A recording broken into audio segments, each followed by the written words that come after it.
Ote na biso bandeko nyonso ya balandi émission na biso na bino ya Mama So TV.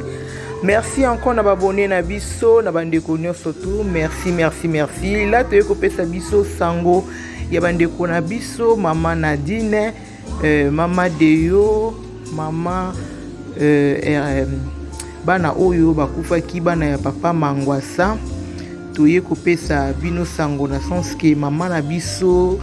Maman présidente Denise Niakero, la première dame, a eu charge enterrement na bango et ça vraiment malamu mingi parce que koku fait la moto moko bandeko na ngai eza nango tolobite ke eza facile toko ko bunda tokoki me koza na bato misatu koku fait la mbala moko eza vraiment likambo lisekite. Donc esali ke mama ya bana Maman na biso Denise Niakero, la première dame ya RD Congo, a eu charge pour na enterrement ya bandeko na biso surtout misatu na famille ya Mangwangasa, voilà. Donc nzambe soka bateli enterrement et kozala lobby samedi, ceux qui se trompé samedi à lobby et tout ça la biso samedi quoi, samedi 19. Donc samedi 19 il se peut que ma grand sote que les lobby pour na enterrement. Vraiment Maman Denise Nabiso, merci beaucoup Maman Zala Kalolenge Oyo,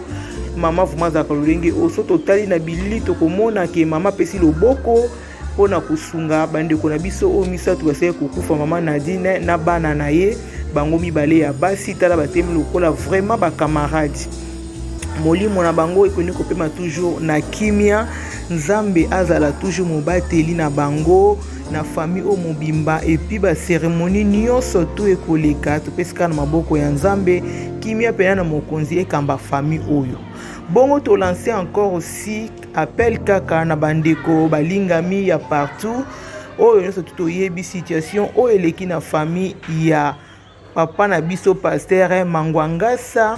kobungisa basi na yemi sato boye vraiment. Donc moi si na Maman Nadine pe bana na yemi bale ya basi toloba kaka basi ya papa parce que baza bana basi soko moni ke moteme tuti yo na kopesa moi quelque chose moi donc peut-être côté moi mutuka pona yemema batu côté moi ya komela côté moi café aussi pourquoi pour moi quelque chose aussi pour bana batikali bana bakoza na posa ya kokende kelasi bakoza pe na posa ko lokisika ya kovanda soki nzamba tuti motema na yo ndeko na ngai de partout congolais congolaise au monde ko sunga bana oyo to hésiter te to sunga bango parce que famille etikali vraiment na pasi ndeka to yoki bison surtout ba milolo ndenge tambola kike moto avec ko sunga famille ezaki wana Maman na biso Nadine Mangwangasa wa uti kozongisa molimo na ye epai ya nkolo bandeko na biso Maman Nadine na bana na ye ba Mangwangasa milimo na bango vraiment epe makaka na kimia. Vraiment Maman Denise, Maman ya bana ebele, vraiment nzambe apambola yo connaît toujours kotia loboko na ye likona na misala na bino ya papa na biso vraiment Tshisekedi na biso papa Félix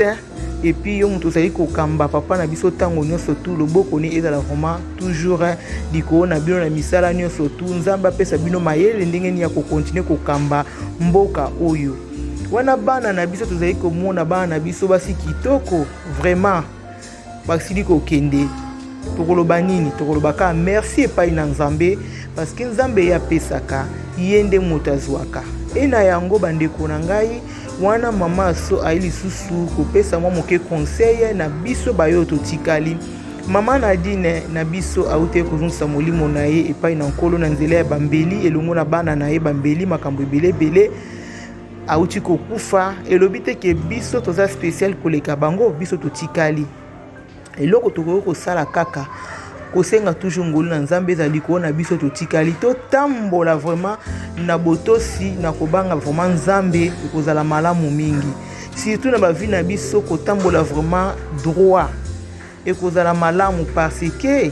na mokili epi bible etalisi biso lifuti ya masumu eza nango kaka kufa eza eloko mosusu te ba histoire oyo ekomeli peut-être bandeko na biso ete ya pe biso bato mosusu oyo totikali na se na moi oyo ya mabe. Merci.